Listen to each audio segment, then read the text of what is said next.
ঘরের প্রতিটি কর্নার একা হাতে পরিষ্কার করা আর সেই সাথে সকালবেলা থেকে সংসারের অন্যান্য কাজ, ব্রেকফাস্ট, লাঞ্চ, ক্লিনিং, কাচা ধোয়া, আরও এক্সট্রা বেশ কিছু কাজ আছে যেগুলো ঘরের বাইরে গিয়েও করতে হয়। বাড়ির বাইরে মেয়ের পড়াশোনা, তাকে নিয়ে যাওয়া নিয়ে আসা, বাড়ির বয়স্ক মানুষ দুটো তাদের দায়িত্ব, পরিবারের খেয়াল রাখা, সব কিছু সকাল 7:30 থেকে দুপুর 1:30 থেকে মধ্যে আমি কিভাবে সমস্তটা একা হাতে গুছিয়ে করে থাকি। তো হ্যালো এভরিওয়ান, গুড মর্নিং। কেমন আছেন সবাই? আশা করি সবাই খুব ভালো আছেন আর আমরাও ভালো আছি। আমার আরও একটি নতুন ব্লগে আপনাদের সবাইকে স্বাগত জানাই। এবছর এতই গরম পড়েছে, এই সময়গুলো কিন্তু এতটা গরম পড়ার কথা নয়, তবে এতটাই গরম পড়ে গেছে এবার যেন শীত আসার নামই পড়ছে না। আর তার সাথে সাথে আমার গাছগুলো বেশ জড়সড় হয়ে গেছে গো। তো ওই জন্যে সকালবেলাতে উঠেই আগে ওদেরকে একটুখানি স্নান করিয়ে ভালো করে গাছের গোড়ায় জল দিয়ে রাখতাম, কারণ বেলা বাড়ার সাথে সাথেই দেখা যায় কি আমাদের উঠোনে ভীষণ পরিমাণ রোদ্দুর চলে আসে, আর তাতে করে গাছগুলোর ওই রকম হাল দেখে না আমার খুব কষ্ট হয়। তখন তো আর কিছু করার থাকে না, আর ওই রোদ্দুরের মধ্যে যদি জল দিই তাহলে কিন্তু গাছগুলো মরে যাবে। তো তার জন্যেই আমি কিন্তু কিছু করতে পারি না। আর এই তো সকালবেলায় সোনার পড়া ছিল, সেই মুহূর্তে বাড়ি এলো। তাকে আজকে আমাকে আনতে যেতে হয়নি, আর সে এসে বললো কি তার একটু পরোটা খেতে ইচ্ছে হয়েছে। তবে অন্যদিন আমি বলি সে কিন্তু খেতে চায় না, তবে জানি না আজকে হঠাৎ করেই খুব ইচ্ছে হয়েছে। তো আমি বললাম ঠিক আছে নিয়ে এসো। তবে ওই যে পরোটা নিয়ে এসছে আসার পথে, আর এই তোকে একটু বেড়ে দিলাম। আরও খাওয়া দাওয়া করেই পড়তে বসতে চেয়েছিল, তবে পরোটাটা খেয়ে এতটাই পেটটাও ভর্তি হয়ে গেছিলো, তো যে কারণে ও আর পড়তে না পেরে সোজা ঘুমোতে চলে গেছে। তো এই তো ওদিকে বললাম ওকে ড্রেসটা চেঞ্জ করে খাবারটা খেয়ে নিতে, তো সেটাই ও করতে যাচ্ছে। আর এদিকে না আমি রান্নাটা বসিয়ে দিয়েছি। আজকে মায়ের দিদিভাইয়ের বাড়িতে নেমন্তন্ন রয়েছে, তো মা তো খাবে না, আর আমি আজকে রান্নাটা একটু শর্টকাটেই করব। তো এই তো এখানে চাল কুমড়ো ছিল বেশ কিছুদিন আগেকার, মানে আমাদের সামনেই এক দোকানদার কাকা আর কি, তার গাছের চাল কুমড়ো আমাদের খেতে দিয়েছে। তো একটা ছোট সাইজেরই ছিল, তো সেই চাল কুমড়োটা কেটে নিয়েছি। আর অল্প দুটো চিংড়ি মাছ ছিল, এর আগের দিন মোচা বাটার রেসিপির জন্য বেশ কিছুটা চিংড়ি মাছ আমি অল্প মানে কিছু কম পয়সাতেই আর কি পেয়ে গেছিলাম, তো বেশ কিছুটা আমি ফ্রিজে রেখে দিয়েছিলাম। তো সেই চিংড়ি মাছটাই 2-4টে ছিল, জাস্ট একটু হয়তো গন্ধ হবে এটাই, আর প্রত্যেকের পাতে হয়তো 2টো করে পড়বে এরকমটাই, ব্যাস এটুকু হলেই যথেষ্ট। তো এইভাবে করলে একটু খেতে ভালো লাগে এই আর কি। তো চাল কুমড়োটার মধ্যে দিয়ে আমি কিন্তু চিংড়ি মাছ দিয়ে চাল কুমড়োর ঘন্টটা করেছি। আর আজকে নিরামিষই করতাম, তবে আমার শাশুড়ি মা বললো যে ডিম করতে, কারণ তার ছেলেরা আর কি বাড়িতে মানে তার বাড়ির মানে আমাদের বাড়ির কেউ আর কি নিরামিষ খেতে পারে না। তো ওই কারণে মা বললো বলে আবার আমার হাজব্যান্ড আবার এই সামনের দোকান থেকেই ডিম কিনে এনে দিল। তো সেই ডিমগুলোকে আমি আগেই সেদ্ধ করতে বসিয়ে দিয়েছিলাম, তো এবার জাস্ট খোসা ছাড়িয়ে রেডি করে নিয়েছি। রান্না করবো ডিমের ঝোল, আর আলুটাকেও আমি আলাদা করে সেদ্ধ করে নিয়েছি। তো ডিমের খোসাটা ছাড়িয়ে ডিমগুলোকে তেলের মধ্যে একটু হলুদ দিয়ে ডিমগুলো আমি ভাজি, এতে করে না ডিমের কালারটা খুব সুন্দর হয়। গত ভিডিওতে মুগ্ধতা অ্যান্ড মি চ্যানেল থেকে মধু কমেন্ট করেছে, খুব ভালো লাগলো দিদিভাই ভিডিওটা, অসংখ্য ধন্যবাদ মধু, খুব ভালো থেকো, সুস্থ থেকো, আর এইভাবেই পাশে থেকো। করুণাবালা আইডি থেকে দিদিভাই কমেন্ট করেছে, প্রথমত বলবো দিদিভাই তুমি খুব সুন্দরভাবে কথাগুলো গুছিয়ে বলো, আর সত্যি ওই তরকারিটা লুচির সাথে কেন যে কোনো কিছুর সাথে খুব ভালো লাগবে, আর রুটির সাথেও কিন্তু খুব ভালো লাগবে। তো সব মিলিয়ে ভিডিওটা খুব সুন্দর হয়েছে, পরের ভিডিওর অপেক্ষায় রইলাম। শুভরাত্রি, ভালো থেকো। তুমিও খুব ভালো থেকো দিদিভাই। আর ঠিক কথাই বলেছো, এই পাঁচমিশালি তরকারিটা লুচির সাথে তো ভালো লাগে, এই রুটি পরোটা যে কোনো কিছুর সাথে খাওয়া যায়, ভীষণ সুন্দর হয় খেতে। তো তুমিও খুব ভালো থেকো আর এইভাবেই পাশে থেকো।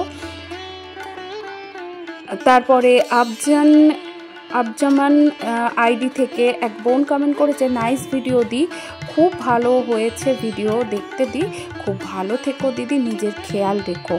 অবশ্যই বোন, নিজের খেয়াল তো রাখতেই হবে, নাহলে এত বড় সংসারের সকলের দায়িত্ব আমি কিভাবে নেব। আর তুমিও খুব ভালো থেকো, সুস্থ থেকো, তোমার তো একটা ছোট্ট ছেলে রয়েছে, তাকে নিয়ে খুব ভালো থেকো, সাবধানে থেকো, আর অবশ্যই এইভাবে পাশে থেকো। হোমমেকার সাবিনা ব্লগস আইডি থেকে এক দিদিভাই কমেন্ট করেছে, তোমার কথাগুলো খুব ভালো লাগে শুনতে, আর তোমার পুরো ভিডিওটা অসাধারণ হয়েছে, লাইক দিয়ে পুরোটাই দেখে নিলাম। খুব ভালো থেকো দিদিভাই, আর এইভাবেই পাশে থেকো। তোমাকে অসংখ্য ধন্যবাদ জানাই। মধুপ্রিক চ্যানেল থেকে আমাকে কমেন্ট করেছে, আমি বোন বলবো না দাদা ভাই বলবো আমি জানি না, তবে তুমি মানে আমার বোন বা দিদি বা দাদা ভাই যেই হও, তোমাদের যাই তাকেই বলি অসংখ্য ধন্যবাদ। খুব ভালো থেকো আর এইভাবেই পাশে থেকো। রূপন্তী জাকির ব্লগ আইডি থেকে এক বোন কমেন্ট করেছে, চমৎকার ভিডিও আপু, অসংখ্য ধন্যবাদ তোমাকে। খুব ভালো থেকো আর এইভাবেই পাশে থেকো। আমার চ্যানেলে অনেকেই আমাকে বলো যে তোমাদের পাশে থাকতে, অবশ্যই আমি আছি, তবে আমি সবাইকেই কথাটা বলি, ইউটিউবে কাজ করতে গেলে কিছু নিয়মানুবর্তিতা আমাদের মানতেই হয়, তাই না? সব কিছুরই একটা নিয়ম আছে, তো ইউটিউবেরও বেশ কিছু রুলস আছে। তাই তোমাদের প্রত্যেককেই বলবো, আমার পাশে যারা রয়েছে আমিও প্রত্যেকের পাশে রয়েছি, তবে কিছু রুলস মেনে, কারণ আমরা চাই না আমাদের এত কষ্ট করা চ্যানেলটা সেটা যেন নষ্ট হয়ে যাক। তাই সমস্ত কিছু নিয়ম মেনে করাটাই কিন্তু আমার মনে হয় ভালো।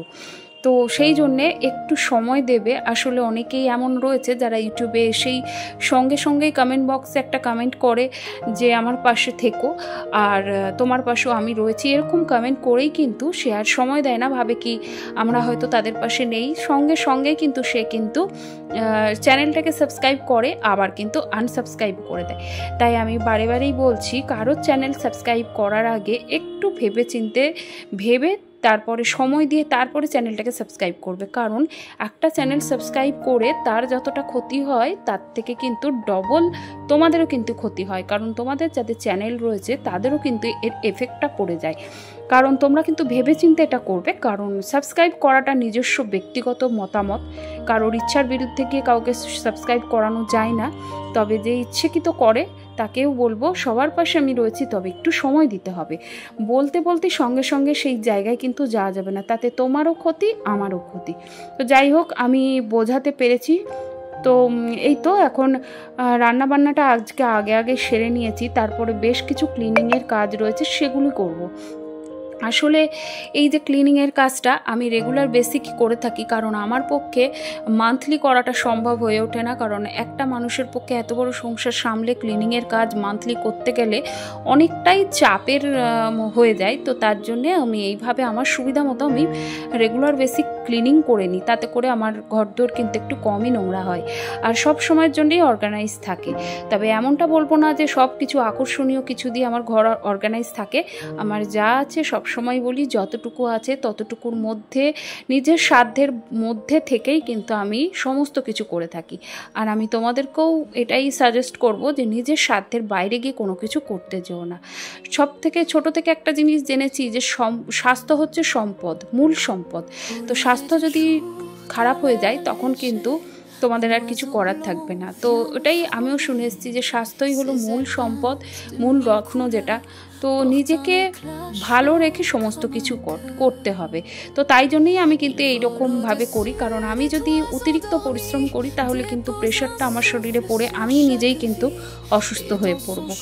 আর এরকম জয়েন্ট ফ্যামিলিতে থাকতে গেলে, সবাইকে নিয়ে থাকতে গেলে পরিশ্রম তো একটু করতেই হবে, তাই না? তার সাথে রয়েছে ইউটিউবের কাজ, আর সমস্ত কিছু একা হাতে মেনটেন করতে গেলে আমার মনে হয় সময়কে ভাগ করে যদি কাজে লাগানো যায় তাহলেই কিন্তু একমাত্র সব দিকটা সামলানো যায় আর টাইমটাকেও ম্যানেজমেন্ট করা যায়।